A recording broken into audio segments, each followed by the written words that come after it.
Hello students, welcome to my channel. So आज हम class 6 social and political life का chapter 6 discuss करेंगे, जिसका नेम है रूरल एडमिनिस्ट्रेशन।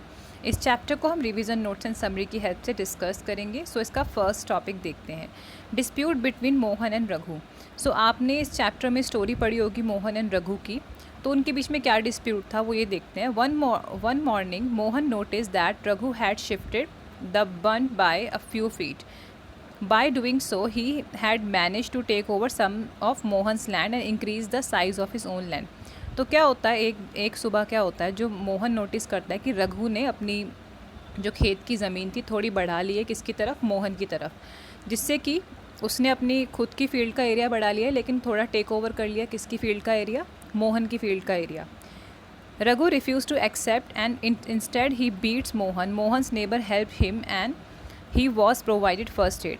अब रघु ने तो ये मानने से मना कर दिया कि उसने अपनी थोड़ा सरफेस एरिया बढ़ाया है मोहन की तरफ, लेकिन मोहन को ये पता था, और जब मोहन ने इसके खिलाफ़ बोला तो मोहन को एक्सप्लॉइट किया रघु ने बहुत मारा पीटा उसे, और मोहन की जो पड़ोसी थे उन्होंने उसकी हेल्प की, फिर उसको फर्स्ट एड करने में मोहन को बचाया और मोहन को पट्टी वगैरह की। एंड इसके बाद क्या होता है, area of the police station. अब ये सब लोग पुलिस स्टेशन में जाते हैं और उसके खिलाफ़ कंप्लेन करते हैं। अब सबसे पहले जानते हैं कि पुलिस स्टेशन किस तरह से काम करते हैं, एंड पुलिस स्टेशन एक्चुअली में उनका क्या काम होता है और किस तरह से वो लोगों के लिए हेल्पफुल होते हैं। Every police station has an area that comes under its control, और all persons in that area can report cases or inform the police about any theft, accident, injury, fight, etc. It is the responsibility of the police of that station to inquire, to investigate and take action on the cases within its area. तो हर area का अपना एक police station होता है, और जो भी लोग उस एरिया में आते हैं वो सब लोग उस पर्टिकुलर पुलिस स्टेशन पर जाते हैं अपनी रिपोर्ट्स लिखवाने, एफआईआर लिखवाने, या फिर उनके साथ कोई भी घटना होती है, उन्हें इंजरी हो जाती है, फ़ाइट होती है, तो जो भी उनके मसले होते हैं वो अपने एरिया के पुलिस स्टेशन में जाते हैं। ऐसा नहीं है कि वो किसी दूसरे एरिया के पुलिस स्टेशन में जाए तो वहाँ पर उनकी जो कंप्लेन है वो फाइल नहीं होगी, उन्हें अपने ही एरिया के पुलिस स्टेशन में जाना होगा। और फिर पुलिस आगे इन्वेस्टिगेट करती है, उस एरिया की जो पुलिस होती है वो आगे इन्वेस्टिगेट करती है कि क्या मसला था या क्या प्रॉब्लम थी जिसके लिए रिपोर्ट लिखवाई गई है। The work at the police station. अब पुलिस स्टेशन में कैसे काम होता है वो देखते हैं। अब जो मोहन था, जब वो पुलिस स्टेशन गया तो जो पर्सन इन चार्ज था पुलिस स्टेशन में वो था एसएचओ। एसएचओ की फुल फॉर्म होती है स्टेशन हाउस ऑफिसर। तो मोहन ने एसएचओ या स्टेशन हाउस ऑफिसर को ये कहा कि उसको किस तरह से मारा पीटा गया है, उसकी गलती भी नहीं थी। इवन जो रघु था उसने ही अपनी सरफेस एरिया बढ़ाया था फील्ड का मोहन की तरफ। He also said he wanted to give the complaint in writing. और मोहन ने ये भी कहा कि मैं अपनी कंप्लेंट को राइटिंग में देना चाहता हूँ, मतलब लिखित रूप में देना चाहता हूँ, ताकि एक प्रूफ हो जाए। At first the SHO refused, but later he agreed that he would register the case.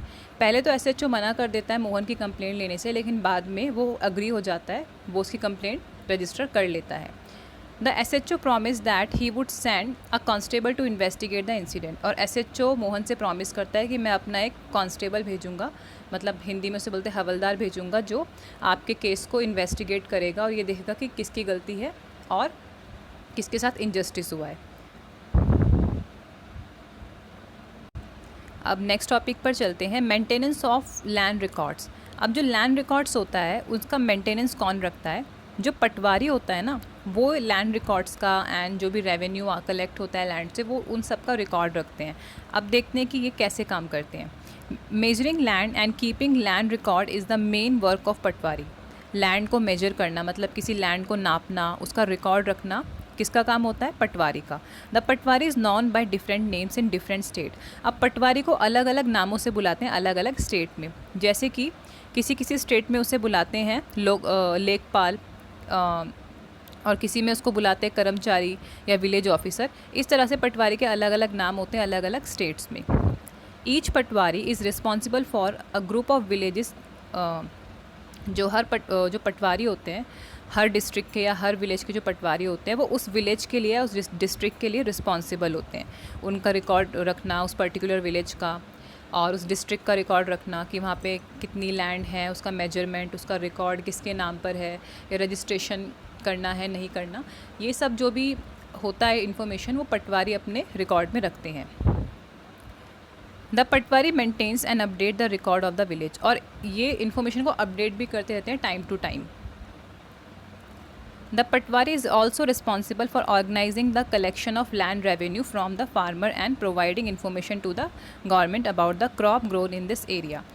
जो पटवारी होते हैं उनका एक और काम होता है कि वो लैंड रेवेन्यू लेते हैं फार्मर्स से। जो फार्मर्स होते हैं उन्हें टैक्स देते हैं पटवारी को अपनी लैंड का, और ये सरकार को इन्फॉर्म करते हैं कि किस पर्टिकुलर एरिया में कितनी फसल उगी है और किस टाइप की फसल उगी है।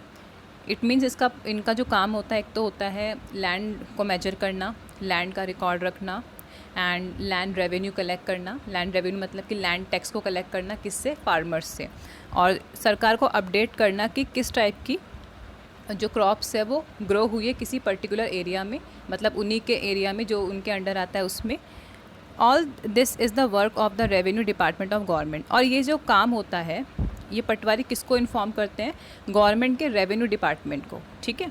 Senior people in the department supervise the patwaris work. और जो सीनियर पीपल होते हैं, जो पटवारी से ऊपर पोस्ट पर होते हैं लोग, वो पटवारी के कामों पर अपना नज़र रखते हैं, मतलब कि वो सही से काम कर रहा है नहीं कर रहा, या वो सही से रिकॉर्ड मेंटेन कर रहा है नहीं कर रहा, तो उनको पटवारी को सुपरवाइज़ करते हैं उसके सीनियर ऑफिसर जो रेवेन्यू डिपार्टमेंट के अंडर काम करते हैं। अब नेक्स्ट टॉपिक देखते हैं, वो है local administration. All states in India are divided into district. जितनी भी इंडिया के स्टेट है ना वो अलग अलग डिस्ट्रिक्ट्स में डिवाइड है। For managing matter relating to land these district are further subdivided. और फिर ये जो डिस्ट्रिक्ट जो डिवाइडेड है ना वो और डिवाइडेड सब डिस्ट्रिक्ट में। फर्स्ट स्टेप में जो स्टेट्स हैं हमारी वो अलग अलग डिस्ट्रिक्ट में डिवाइड है, एंड फिर सेकेंडरी क्या आता है, जो वो डिस्ट्रिक्ट्स हैं वो भी सब डिस्ट्रिक्ट्स में डिवाइड हैं, ठीक है। और इन सब डिस्ट्रिक्ट्स को अलग अलग नामों से बोला जाता है, जैसे कि तहसील, तालुका एसेट्रा, मतलब अलग अलग स्टेट में इसके अलग अलग लोकल नेम्स हैं सब डिस्ट्रिक्ट्स के।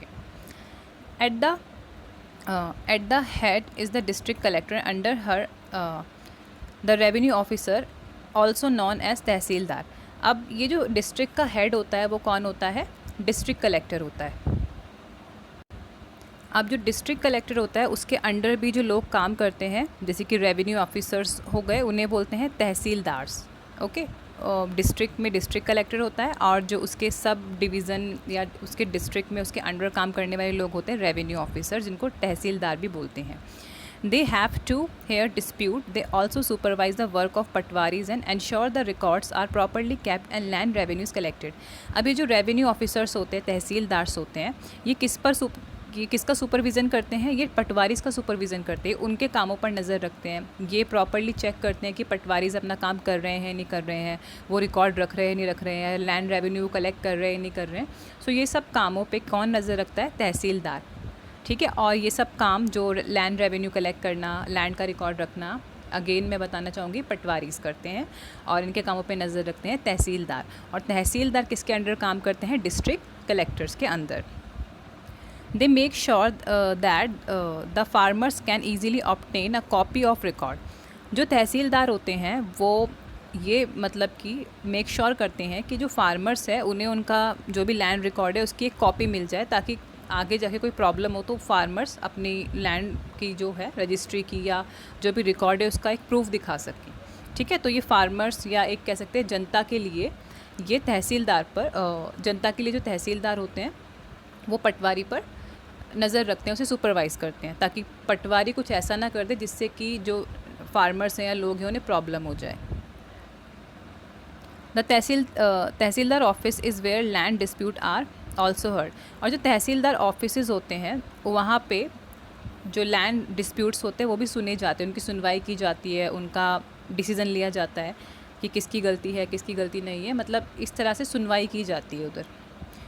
और एक और काम होता है इसका तहसीलदार का कि ये मेक श्योर करते हैं कि जो कास्ट सर्टिफिकेट्स है स्टूडेंट्स को वो उनको मिल रहे हैं या नहीं मिल रहे। अगर कोई स्टूडेंट एलिजिबल है SC ST या OBC के सर्टिफिकेट के लिए तो क्या पटवारीज उनको वो प्रोवाइड कर रहे हैं या नहीं कर रहे।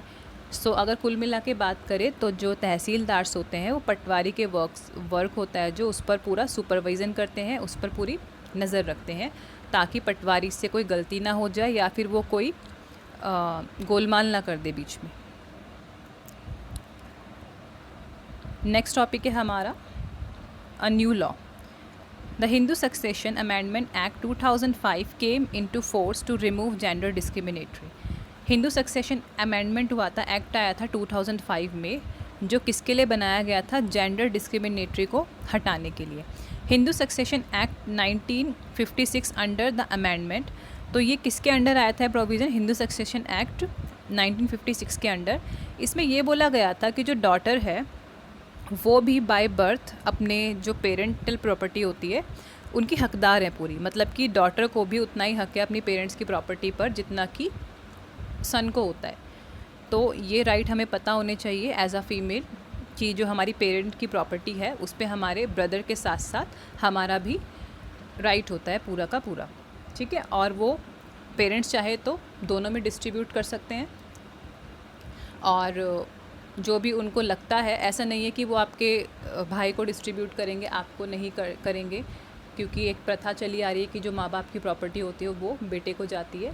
और इसी को हटाने के लिए ही हिंदू सक्सेशन एक्ट आया था, ताकि प्रॉपर्टी का राइट दोनों को मिले, चाहे वो मेल हो चाहे वो फीमेल हो, ठीक है। पेरेंटल प्रॉपर्टी पे according to Hindu succession act दोनों का ही राइट होगा, मेल का भी और फीमेल का भी, मतलब डॉटर का भी और सन का भी।